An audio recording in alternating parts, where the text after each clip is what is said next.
All right. Okay. We're good to go. Okay. Well, thank you for coming here.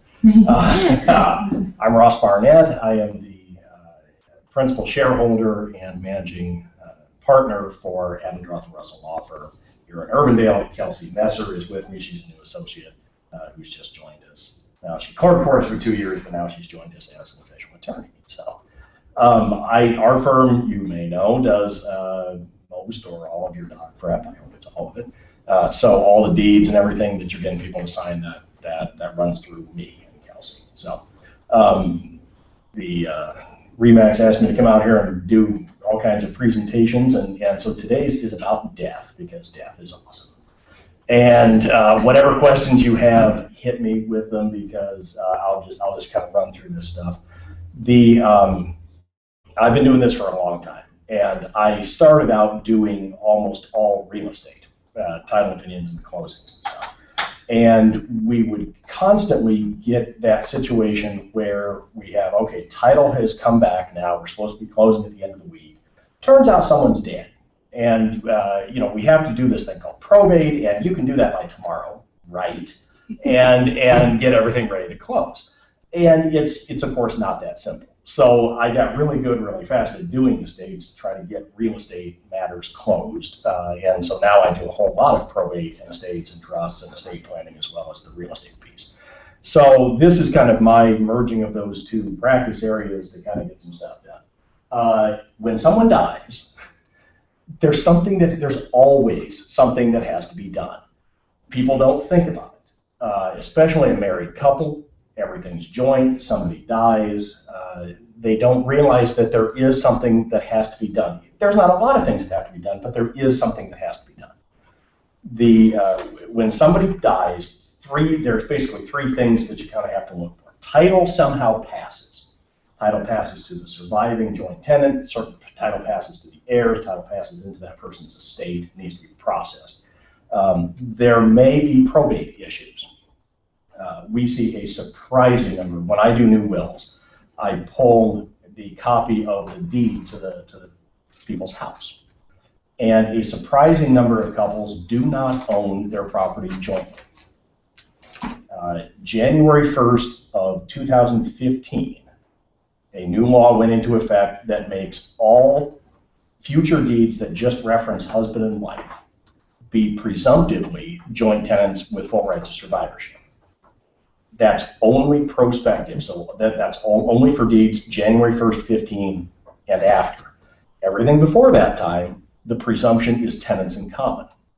So that if you just have John Smith and Mary Smith, husband and wife, you do not have joint tenancy. I'll get into that in a minute. There's also tax implications sometimes, things that need to be done to clear up tax issues. And again, it's people think they don't have to do anything. Those people are wrong. I'm going to skip over that. Okay, so let me kind of circle back to those types of ownership. Okay, you have sole ownership. If John Smith owns his house, that's pretty straightforward, right? If John Smith owns his house and John Smith is dead, it goes to John Smith's estate, and you need to probate his estate in order to get at the house. Probate is the court-supervised administration of someone's estate, proving that there's either a will or not, that somebody, the personal representative, the executor, the administrator, is given the authority to act on behalf of the estate so they can do something like sell real estate. Tenancy in common is a way of owning property that is undivided interests. So two people can own a house or farmland or a business 50-50 or 70-30 or any combination thereof. You can have 3 or 4 people on title, all as tenants in common. What that functionally does is it divides up the ownership, and if someone dies, their piece of it, their fractional interest, passes to their estate.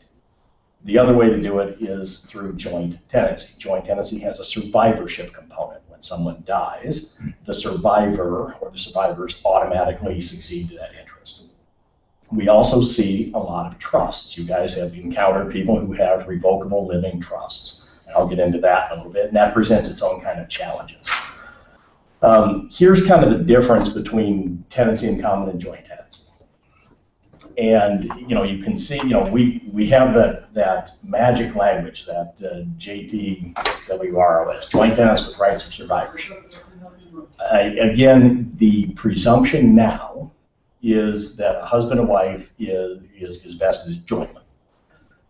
I still don't like to rely on that presumption. So when I'm drafting deeds, I will still put that language that we're used to seeing, the joint tenants with full rights of survivorship and not as tenants in common, have that magic language that goes in there. But, we see issues. Oh, should have grabbed this stuff ahead of time. Oh, I'm sorry. No. Sure? Yeah, you can pass it all out. It's just. Well, I wasn't going to pass it all out. I'm a selfish ass. You just volunteered to be the director here. That's all going to make a lot more sense at the end.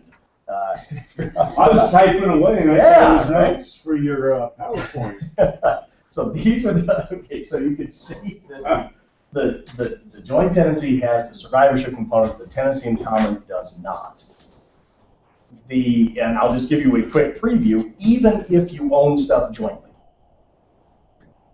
Is that rain? My God. Okay, so even if you own something jointly, when somebody passes away, you still have to do something. It can be as simple as an affidavit of surviving spouse, saying somebody passed away, John Smith passed away, Mary Smith is the spouse, and joint owner is the survivor. There's no tax issues. There you go. She's now entitled. But that affidavit has to appear of record in order to transfer title over to that survivor. Okay, revocable living trusts. And I'll go completely back off topic. Okay, a last will and testament is the basic building block for an estate plan, right? You do a will, you nominate an executor, you say who your assets go to, you sign it, you put it in the drawer, you forget about it until somebody dies. Done. The revocable trust is a way of getting to the same place in a completely different fashion. It brings into existence an entity, kind of like a business, today. You set it up, you're the shareholder, you're the employee, you're the officers who run it. And especially a family or a husband and wife can do a joint trust. The revocable component, it means that it can be undone or changed at any time. But otherwise, the trust looks a lot like a will. It says, here's who's in charge. Upon these two people dying or becoming incapacitated, here's who takes over. When, upon some event, the trust terminates, usually the death of the people who started it. The trust terminates and goes to, for example, kids. The trust, there are a few benefits to it. The principal one of which is that it stays out of probate. Again, probate's that court-supervised administration of the estate, which can involve some time and some expense. Trusts avoid that, but there's still some things that you have to do in order to settle a revocable trust. Virtually nobody knows this. It's in the code. People get sold a trust thinking it's the best thing since sliced bread. My personal opinion is mom and pop with a house and a car and a bank account and some retirement stuff that all is beneficiary designated do not need a revocable trust. Sometimes they have it anyway. Sometimes they've gone to a seminar or they've had friends tell them, oh my God, you've got to get a revocable trust. Okay, they have a trust. Somebody dies, they don't know what to do with it. The kids think that it's just so easy. It's not. Under the code, you have to do things that feel like probate. You have to publish notice. You have to give notice to the Iowa Department of Human Services. Estate recovery is a program that is tasked with recovering Medicaid debt. If someone has low income and low resources, oftentimes in a nursing home, they are eligible for Title 19 or Medicaid, which funds their stay in a long-term care facility. The state runs a bill. And kind of contrary to popular opinion, the state doesn't take away your house until you die. And then, if you still own a house, the state wants that house sold and the money paid back to the state so the next person in line can also benefit from the Medicaid program. You have to notify estate recovery in an estate. You also have to notify estate recovery in a trust settlement in case there's a medical assistance debt. And there is generally some mechanism for somebody else taking over as the trustee. If the John and Mary Smith revocable trust, John and Mary Smith are both dead, and you're dealing with Samuel Smith, who's selling mom and dad's house, there needs to be a showing that he has the authority to act on behalf of the trust. And he might not. We see circumstances where the person who's talking with the attorney, with the agent, with the realtor, with the banker is not the nominated successor trustee. And we really need to deal with that. Or it's one of two. It's supposed to be two people acting together on behalf of the trust, and only one of them is really leading the show. But we have to get that other person to know who they are and get them involved in this process. Okay, so when a joint title holder dies, you have to do what I was talking about, some sort of affidavit. If it's a spouse, it's a very, very simple affidavit of surviving spouse. Here's a fun thing. The do-it-yourself handwritten form that the recorder hands to people who go down to the county administration building and say, my spouse is dead, what do I do? That form is defective. I really wish that the recorder would stop trying to practice law and instead leave that to, instead do their job of just recording things. But they hand out this form. The form has to have a recitation on it that the estate isn't liable for federal estate, Iowa estate, or Iowa inheritance tax. And that form does not have that little tax thing on it. So I have a form created especially for correcting a defective affidavit of surviving spouse. But yeah, assuming you do that, it's very simple. You record it. It's a $17 recording fee for a 2-page affidavit, and bang, the surviving spouse is now entitled. And there you go. You can also own property jointly with a non-spouse. So you can have a mother and son, for example, owning property together.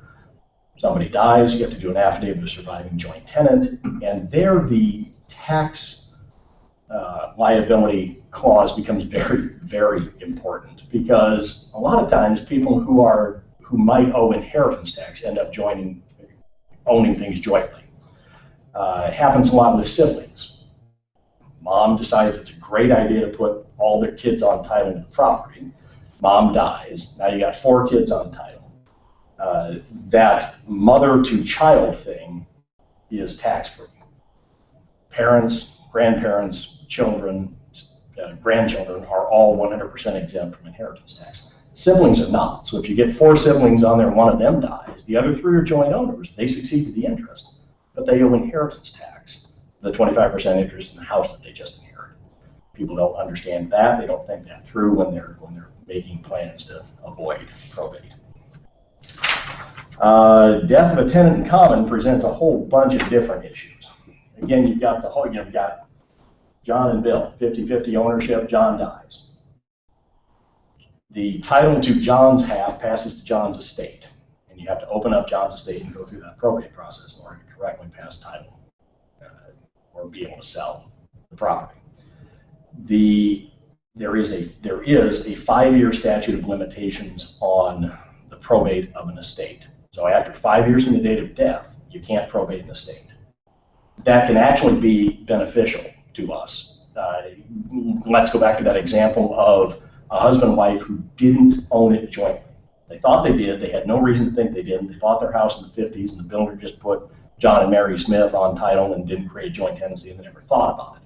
This happens a lot. John dies. Oh my God, you've really got to go probate his estate to get half a house over to the surviving spouse, so the surviving spouse can then sell it. But if John died more than 5 years ago, we can instead use an affidavit that because of the bar on the probate of the estate, you just do an affidavit instead. It's a lot simpler. So sometimes, not all the time, doing nothing actually fixes the problem. That's a bad lesson. If you take away one thing, don't let it be that from this seminar, that doing nothing is actually a good thing. Then you get to this thing, which is kind of a rundown of probate. And again, we have to. If you guys had a situation where you have to suddenly probate an estate in order to sell a house, because it's not a lot of fun. I mean, it's you get down to this and you find that somebody's dead. You didn't own it jointly, or the principal title holder is deceased, and you've got to open the estate, present the will, or present proof there is no will to the court and get somebody appointed. Last wills and testament often contain a sale provision that allows for the sale of the real estate without prior court approval. Intestacy does not have that, so now you have to go get court approval as well. You have to show a non-liability for taxation. You have to get it through the whole court system and get everything done really quickly. Probate is very paper intensive. It's very document driven. It's also, like any area of the law, it's specialized.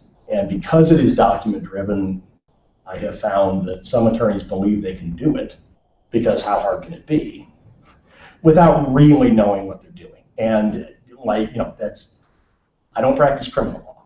If I tried to practice criminal law, I would screw it all up. And so I stay far, far away from it. I don't do bankruptcies. Bankruptcy is very document driven. Punch some names into a computer program. How hard can it be? I would screw it all up, and I recognize that. So it's important to find.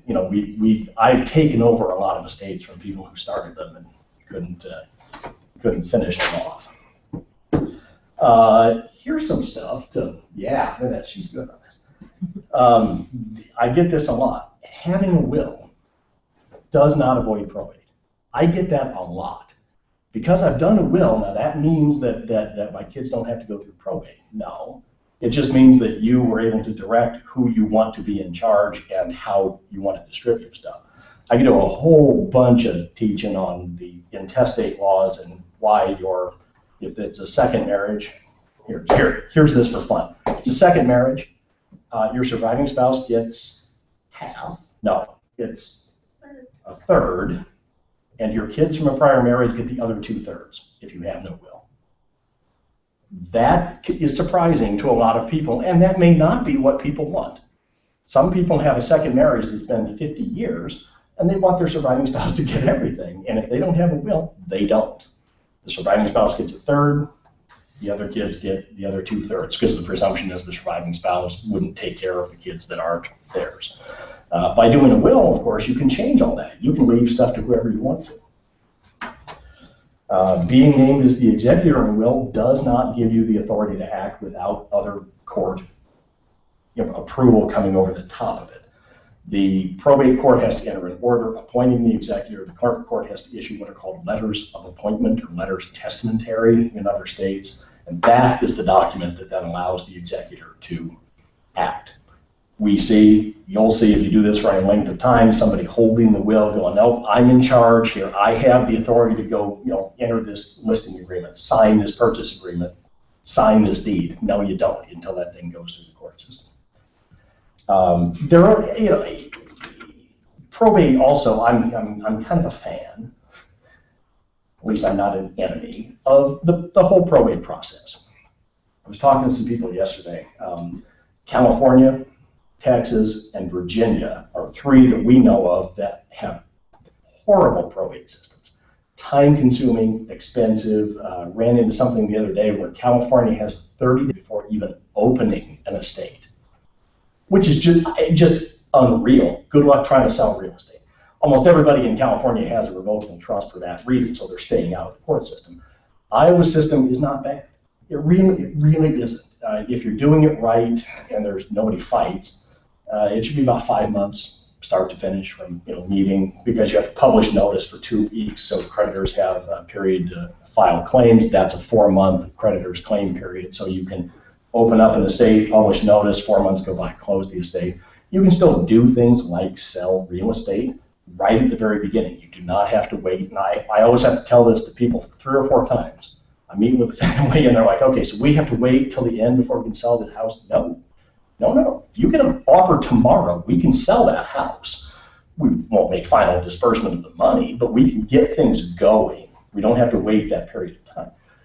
Do some tax things, report some assets to the court, get through that period, pay claims if there are any, pay off the bills, make final disbursement to the kids at the end. Where probate becomes problematic, and where we grew the day that we started practicing in this area of law, is where dipshit kids fight. And it's just, that's it. Every probate story you've ever heard is either an attorney who doesn't know what they're doing, and it sinks to the bottom of the desk, and it's a year later and nothing gets done. Or it's heirs. It's the kids fighting about something that happened when they were 5 years old, and now they're taking it out. It manifests itself in trying to figure out who gets the end table. And they're crazy. We have one god-awful estate that I really wish I would have passed on, where none of these 4 kids like any of the other people. Usually there's factions within a family. Not so in this case. And they're all awful in a different way. And it's just terrible. And they're never going to speak to each other after this is over, I can just tell. And they're fighting about just stupid things. And they're really dragging the process down, wanting to, everybody needs to go over to the house at the same time and figure out who gets what out of the basement. This is with the will or with the trust? This is with the this is with probate. This is with the will. Although the same thing could potentially happen with a trust. But if you have, and I'm sorry, I already forgot the terminology you provided, but the person who is like the distributor, The executor or the personal representative. the executor of the trust. Yeah. Then those fights shouldn't happen, right? You would think that would be true. You would think that if the because we do have to go down that path sometimes. The executor, the trustee, the person who's in charge has the final say. That does not prevent their siblings from hiring lawyers and fighting about it. I mean, it's in an ideal situation, yes, people would go, okay, there you go, we got to live by that decision. But people get really emotionally invested in personal property. Sometimes they get really emotionally invested in the house. You'll find heirs or people who really want to overlist just because it's their home they grew up in. And they think it's wonderful, and it's really hard to bring them down to a reasonable sales price or reasonable list price. Other times they don't care. Everybody's out of state, and I'm like, just sell it for whatever. Those are golden. You can get that done. Okay, so good question. Segue. When a trustee dies, you still have to do those same things. You have to prove who the next person in is, the successor trustee, have an acceptance on file, publish notice, make some tax showings. It's really probate light without the involvement of the court system. The probate system, back in the court, offers a built-in referee where if you do have those disputes, you've got a judge there where you can have a hearing and get something resolved. The trust doesn't, but you can still sue somebody and go into trust, into probate. Okay, now let's talk about this, because this is god-awful. God, it's hotter than heck in here. Now this is being recorded. Is this going to be on the YouTube? Can anybody find it? No, I mean, okay, good. Yeah, no, we make it so that only people. Okay. We can make it. It is, okay, here's my opinion, but I'm going to back it up with actual facts. It is a dumb idea to try to make things simple on your family and try to avoid probate by adding all your kids to title of your house. We get that a lot. We get people doing it on their own without any advice. And it is just, it's bad. Here's the first problem. Okay, so here's the scenario. Mary Smith's a widow. She's got 4 kids. She wants to put them all on title so that when she dies, there's no problems. There's no court. They'll just automatically get the house, joint tenancy, boom, there you go. First thing is, adding people to title of your house is a gift. Gift taxation is kind of tricky. You have a $5.45 million lifetime exclusion for paying gift tax. But if you give more than $14,000 per person per year, you have to file a gift tax return. So, I mean, so you could, put somebody on title to your house that's a $200,000 house. It's a $25,000, sorry, I can't do math. It's a $50,000 gift to each kid. Technically, you owe a gift tax return. So the government can track that $200,000 gift against your lifetime cap. You're not going to owe any tax. It's going to be a $0 return, but you owe the return. Most people don't do that. Most people are ever going to get audited. That's really not the biggest issue. The other piece, though, with the gift tax is when you give something to somebody, the recipient takes the donor's basis as their cost basis for capital gains taxation. Mary Smith and her husband, of course, in this scenario, bought their house in the 50s for $10,000. It's now worth $200,000. The kids take $10,000 as their cost basis for their home. When they sell this piece of real estate, they owe capital gains tax, either 20 or 25%, on the appreciation in value. I'm not real super good at math, but 190 times 25 is a lot more than what you would have paid an attorney to go through the probate process. So when you inherit property, whether it's real estate, whether it's a CD, whether it's stocks, you inherit the date of death value as your cost basis. So now there's no tax event. You inherit the $200,000 value of the house coming through probate, you sell it for $200,000, there's no tax. So the appreciation on long-term gains, that makes sense? The appreciation on long-term gain is something that people don't understand, that they're really potentially undercutting their kids when they add them to title of a house.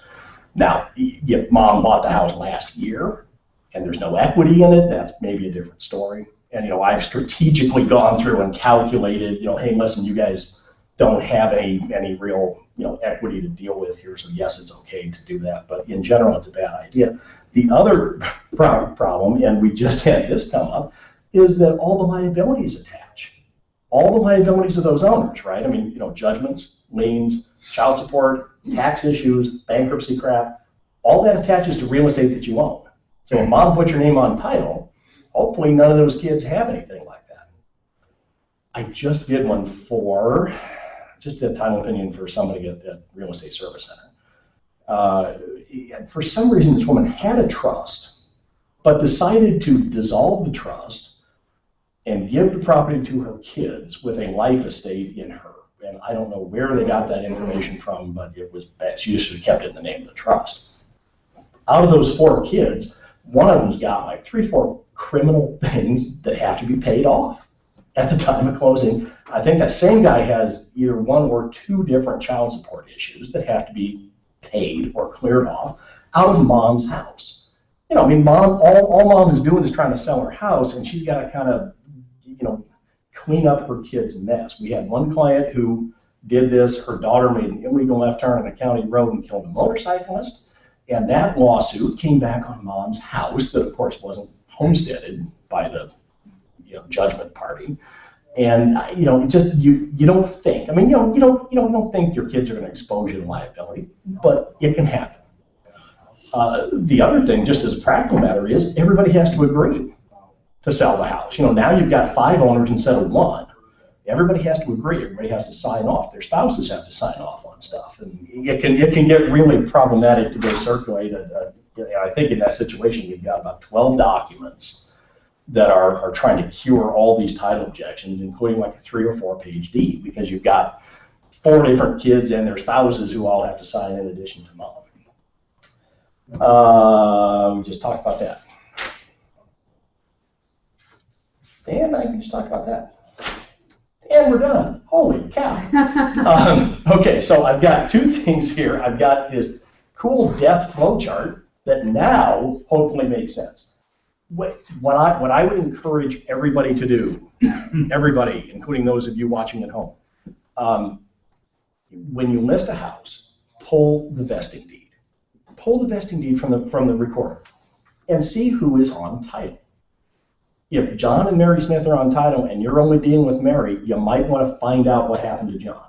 If John and Mary Smith are on title and you're dealing with Samuel Smith, you might want to ask, what's going on. If it's in a trust, you might want to just make sure that all that, be a tad bit proactive, because it can really prevent a lot of delays. Clients are unfair. They will come to me and go, well, my realtor never told me, blah, blah, blah, blah, blah, that this was a problem, that someone was dead. And, it isn't because the realtor deceived them, or because it was more of a didn't think about it, client didn't volunteer the question, didn't volunteer the information. But you guys can prompt that and ask those questions. Pull the vesting deed, see who's in play, see what's going on. Then follow that chart. If someone's dead, here's the different things you do. And then I've got this little bonus one. If you want to talk about divorce, it's a whole nother thing. But what's the saying? There's only three things that are certain in life, right? Death, taxes, and divorce. And no, that's not right. Okay. This is something that my dog wrote that is useful. This explains, for example, why a non-vested spouse has to sign the deed, and why a non-title owner spouse has to sign the mortgage, but not the promissory note when they're doing a loan. It just, and why, even though somebody may be in the middle of going through a divorce, why that soon-to-be ex-spouse still has to sign off on stuff, including the spouse's new mortgage. We've got one of those coming in. People are separated, he's buying a house, he's getting a loan, he's the only one on the note. The note's the promise to pay, the mortgage is what secures interests, and she has to come in and sign off on the mortgage because she's still married to him. So, I know, ooh, look at that. I have one going on right See, now, and I I keep know. asking him, you're sure she's gonna sign? You're sure? Because a lot of times they don't want to. And a lot of times they think that there's some liability involved, and there really is not. The problem you're trying to prevent against is that somewhere in the middle of all that, he dies, and she just inherited all of his stuff because she's still married to him, and she just inherited the house, but not the obligation to repay the loan. And she didn't sign the mortgage, and so the lender can't foreclose. Mm-hmm. Oops, free house. Yeah. And that's incredibly unlikely. It's happened. There's a Supreme Court case on point from Madison County or Warren County on that issue. But that's what we're really trying to prevent against. But a lot of it's just education. So you can take this and use this too.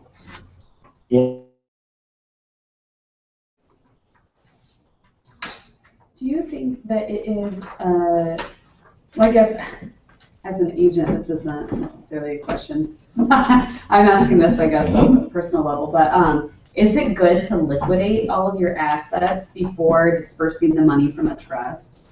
So selling the house and cars and land? Generally, yes. The one caveat may be farmland. People who have inherited farmland sometimes want to keep it.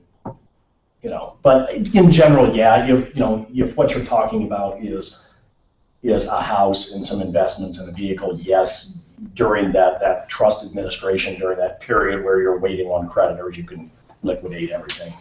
It becomes a little bit tricky when one heir wants to buy the real estate. Then you got to kind of figure out what's a fair price and how to compensate everybody else and how to move all that money around. Okay. Yeah. Farmland's a whole nother animal because people generally want to hang on to that, and generally it's been if it's been in the family for more than a couple generations, it's likely the cost basis is really low. We had one that you weren't part of this. The cost basis was $200 an acre, going back to like the 40s or the 30s, and now it's worth a lot more than that. As long as you keep passing it along to kids, you're deferring the payment of the tax. But at some point, there's going to be a huge capital gains tax issue that maybe you could do an exchange and avoid it. But it's going to be, it's out there somewhere. So, what else? What if a family, let's say mom and dad want to buy a lake house, and it's a community house, they want their kids and grandkids and whatnot to be able to use it. What's the best way, not being their primary residence, does that change anything, or what's the best way for them to take title? Probably either a trust or maybe like a family LLC. Create a limited liability company that's closely held just to family members for the purposes of owning that farm, that lake house, that investment property, and then you just, then there's a mechanism inside that operating agreement if somebody wants out. Something in that operating agreement or that trust instrument that prevents other people coming in. Mm-hmm. Right? Because you don't want some grandson who ends up with a 1/18th share to be able to sell his interest to the guy down the street. Mm-hmm. More likely than not, you don't want that. So there's some things you can do to kind of keep it all tight. And, the LLC and the trust both insulate from personal liability, because especially with, lake homes, you've got water involved, and you've got, potential for someone getting hurt or killed, and, you don't want that coming back on the individuals. So putting some limitation of liability in place is a really good idea. Okay. There you go. Cool. Did I go for enough time? Absolutely. Okay. Oh, yeah, we did. Okay. Well, so thank you guys for coming out. I've got cards. I got stuff. We are the attorneys for RE/MAX and the Real Estate Service Center. So whatever questions you have, hit me. I'll help you. And we're gonna have him come back over the winter with some other topics too. What were some of the other things you said that you could? Oh, we've got, Title. maybe just sort of title examination from an attorney's point of view, because, you guys are always waiting on title, right? And then you get the commitment or the title opinion, and you're like, what is this, and why is it in here, and what do we do to fix it? Maybe just talking about the title standards, what the examiner's kind of looking for, and the best way to kind of fix things. Whatever you want, bankruptcy and how to deal with it, divorce and how to deal with it, why I'm pissed off at the Department of Human Services for issuing these releases that aren't really releases. They'll terminate the child support automatic withholding, and they'll file this thing that says this is a complete satisfaction of any money owed to the state of Iowa, but if there's any other money owed to anybody else, it doesn't satisfy that judgment. That doesn't help me. That means there could be something else out there. Now you've got to go back to the ex-spouse and try to get them to sign off on something. And getting an ex-spouse to sign off saying, yes, all the child support's been paid is sometimes impossible. Just, there's so much animosity and there's so much bad blood that it just doesn't, it just can't work. And then you got to go, it's a whole other thing. So divorce, we got all kinds of stuff. So I have a question, I guess, about how you recommended us to pull the vesting deed. Mhm. Is that something that you do during the titling process? And then, you would decide, or you would find out, oh, we got problems here. Yeah. So you're saying if we as agents do that at the beginning, At the we list avoid- point, yeah. Okay. Yeah, and just sort of identify, 9 times out of 10, it's going to be John Smith and Mary Smith on title, and John Smith and Mary Smith are selling it. But sometimes, it's the one you catch where you raise it with your transaction coordinator, or you send it back to me to go, hey, what's going on with this? That you're going to look like a hero because you just prevented a huge problem later on. Okay. And a delay later on. So there you go. Cool. Thank you. Thank you guys. Thank you. I got